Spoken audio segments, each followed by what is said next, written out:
ಇನ್ನು ಏರ್ ಶೋದಲ್ಲಿ ಹೆಚ್ಚಿನ ಗಮನ ಸೆಳೆತಿರೋದು ಅಮೆರಿಕ ಯುದ್ಧ ಮತ್ತು ಕಾರ್ಗೋ ವಿಮಾನಗಳು. ಅದರಲ್ಲೂ KC-135 ಅಮೆರಿಕ ಕಾರ್ಗೋ ವಿಮಾನದ ವೈಶಿಷ್ಟ್ಯವೇ ಬೇರೆ. 30,000 ಅಡಿ ಎತ್ತರದಿಂದಲೂ ಈ ವಿಮಾನದಿಂದ ಮತ್ತೊಂದು ವಿಮಾನಕ್ಕೆ ಇಂಧನ ತುಂಬಿಸಬಹುದು. ಯುದ್ಧದ ಸಂದರ್ಭಗಳಲ್ಲಿ ಶಸ್ತ್ರಾಸ್ತ್ರ ಸೇರಿದಂತೆ ಯುದ್ಧ ಸಾಮಗ್ರಿ ಹಾಗೂ ಸೈನಿಕರನ್ನ ಈ ವಿಮಾನ ಹೊತ್ತೊಯ್ಯಲಿದೆ. ವಿಶೇಷ ಅಂದ್ರೆ ಈ ವಿಮಾನವನ್ನ ಮಹಿಳಾ ಪೈಲಟ್ ಚಾಲನೆ ಮಾಡ್ತಾರೆ. ಅಮೆರಿಕದ ಬಳಿ ಸುಮಾರು 400 ಕಾರ್ಗೋ ವಿಮಾನಗಳಿವೆ.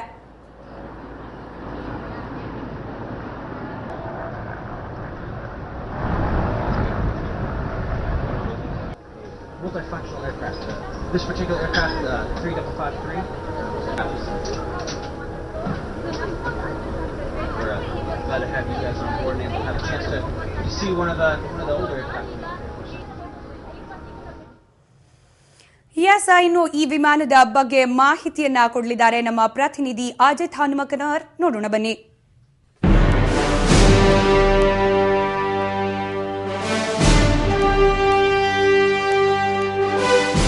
ಏರೋ ಇಂಡಿಯಾ 2015ಕ್ಕೆ ಅಮೆರಿಕದಿಂದ ಬಂದಿರುವಂತಹ 3 ವಿಮಾನಗಳ ಪೈಕಿ ನನ್ನ ಹಿಂದೆ ಇರುವಂಥದ್ದು KC-135. ಅಮೆರಿಕನ್ ಏರ್ಫೋರ್ಸ್ಗೆ ಒಂದು ಹೆಮ್ಮೆ ಈ ವಿಮಾನ. ಅಮೆರಿಕದ ವಾಯುಸೇನೆ ಇದನ್ನು ಮುಖ್ಯವಾಗಿ ಬಳಸೋದು ಮಿಲಿಟರಿ ಭಾಷೆಯಲ್ಲಿ ಏರ್ ಟು ಏರ್ ರಿಫ್ಯೂಯಲಿಂಗ್ ಅಂತ ಕರೀತಾರೆ. ಆ ಒಂದು ಕಾರಣಕ್ಕಾಗಿ ಅದರ ಜೊತೆಗೆ ಮಿಲಿಟರಿ ಕಾರ್ಯಾಚರಣೆಗಳು ನಡೀತಾ ಇರುವಂತಹ ಜಾಗಕ್ಕೆ ಆಯುಧಗಳಾಗಿರಬಹುದು, ವಾಹನಗಳಾಗಿರಬಹುದು ಅಥವಾ ಸೈನಿಕರನ್ನಾಗಿರಬಹುದು ಸಾಗಿಸುವ ಕೆಲಸಕ್ಕೆ ಕೂಡ KC-135 ಬಳಕೆಯಾಗ್ತಾ ಇರುವಂಥದ್ದು. KC-135ನ ಒಳಗಡೆ ಹೋಗ್ತಾ ಇದ್ದೀವಿ. ಸಾಮಾನ್ಯ ದಿನಗಳಲ್ಲಾದರೆ ಈ ಏಣಿಯನ್ನು ವಿಮಾನವನ್ನು ಪ್ರವೇಶಿಸೋದಕ್ಕೆ ಉಪಯೋಗಿಸಲಾಗುತ್ತೆ. ಆದರೆ ಹೆಚ್ಚಿನ ಸಂಖ್ಯೆಯ ಜನರನ್ನು ಸಾಗಿಸ್ತಾ ಇದ್ದಾಗ ಈ ಬಾಗಿಲನ್ನು ಓಪನ್ ಮಾಡ್ತಾರೆ. ಬಾಗಿಲನ್ನು ಓಪನ್ ಮಾಡಿ ಹೊರಗಡೆಯಿಂದ ಮೆಟ್ಟಿಲುಗಳನ್ನು ಅಳವಡಿಸಿದಾಗ ಹೆಚ್ಚಿನ ಸಂಖ್ಯೆಯ ಪ್ಯಾಸೆಂಜರ್ಗಳು, ಯೋಧರು ಕೆಳಗಿಳಿಯೋದಕ್ಕೆ ಆಗುತ್ತೆ.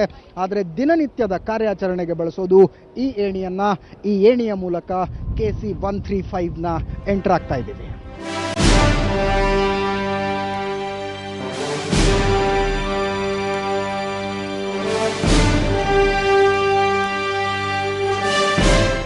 ವಿಮಾನದ ಹಿಂದಿನ ಭಾಗವನ್ನು 30,000 ಅಡಿಗಳ ಎತ್ತರದಲ್ಲಿ ಓಪನ್ ಮಾಡಿ ಅಲ್ಲಿಂದ 60 ಅಡಿಗಳ ಒಂದು ಪೈಪನ್ನು ಹೊರಗೆ ಹಾಕಿ ಇನ್ನೊಂದು ವಿಮಾನಕ್ಕೆ ಕನೆಕ್ಟ್ ಮಾಡಿ ಇಲ್ಲಿನ ಇಂಧನವನ್ನು 22,000 ಪೌಂಡ್ ಇಂಧನವನ್ನು ಈ ವಿಮಾನ ಕ್ಯಾರಿ ಮಾಡ್ತಾ ಇರುತ್ತೆ.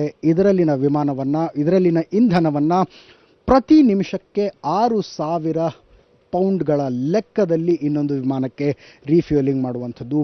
ಲಾಂಗ್ ಡಿಸ್ಟೆನ್ಸ್ ಜರ್ನಿ ಮಾಡುವಂಥ ಸಂದರ್ಭದಲ್ಲಿ ಏರ್ಪೋರ್ಟ್ಗಳಿಲ್ಲದೇ ಇರುವಂಥ ಜಾಗಗಳಲ್ಲಿ ಯುದ್ಧ ವಿಮಾನಗಳು ಕಾರ್ಯಾಚರಣೆ ನಡೆಸ್ತಾ ಇರುವ ಸಂದರ್ಭಗಳಲ್ಲಿ ಇದೊಂದು ಆ್ಯಡೆಡ್ ಅಡ್ವಾಂಟೇಜ್ ಆಗಿರುತ್ತೆ. Air to air refuelling. ಇಡೀ ವಿಮಾನವನ್ನು ನೀವು ನೋಡ್ತಾ ಇದ್ದೀರಿ. ಭಾರೀ ಗಾತ್ರದ ಕಾರ್ಗೋಗಳನ್ನು ಸಾಗಿಸುವಾಗ ಅವುಗಳ ಚಾಲನೆಗೆ ಅನುಕೂಲ ಆಗಲಿ ಅನ್ನುವಂಥ ಕಾರಣಕ್ಕಾಗಿ ವಿಮಾನದುದ್ದಕ್ಕೂ ಬೇರಿಂಗ್ಗಳನ್ನು, ಬಾಲ್ ಬೇರಿಂಗ್ ರೀತಿಯಾದಂಥ ಬೇರಿಂಗ್ಗಳನ್ನು ಇಟ್ಟಿರೋದನ್ನು ನೀವು ನೋಡ್ತಾ ಇದ್ದೀರಿ. ಹೆಚ್ಚು ಕಡಿಮೆ 100ಕ್ಕೂ ಹೆಚ್ಚು ಪ್ರಯಾಣಿಕರು ಕುಳಿತುಕೊಳ್ಳುವಂಥ ವ್ಯವಸ್ಥೆ ಈ ವಿಮಾನದಲ್ಲಿರುವಂಥದ್ದು.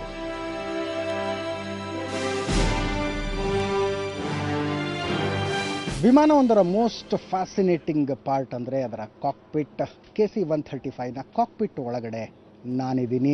4 ಸೀಟುಗಳನ್ನು ನೀವು ನೋಡ್ತಾ ಇದ್ದೀರಿ.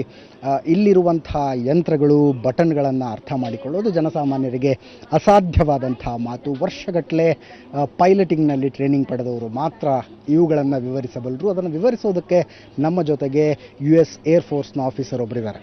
You good name madam? Captain Alexandra Trana. You fly this flight? I do, yes. How fascinating is it, to handle such a huge flight? It's pretty fascinating and it's heavy. Okay.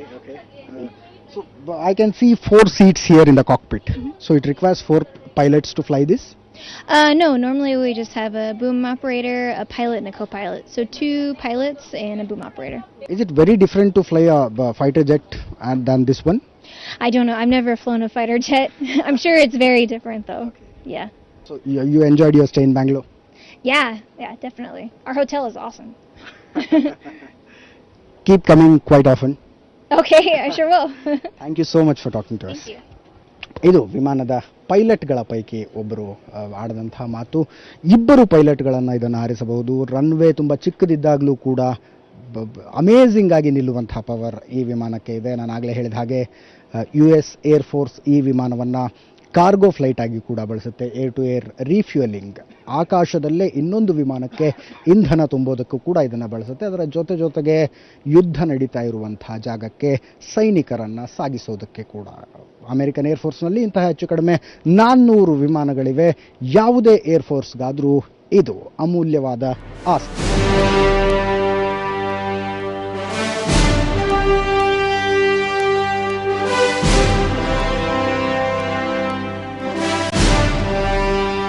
ಒಂದು cargo ಯುದ್ಧ ವಿಮಾನದಲ್ಲಿ ಹೋಗಿ ಬಂದಂತಹ ಮೊದಲನೇ ಅನುಭವ ಇದು. Camera person Shivu ಜೊತೆ Ajit Hanumakkanavar, aero India 2015.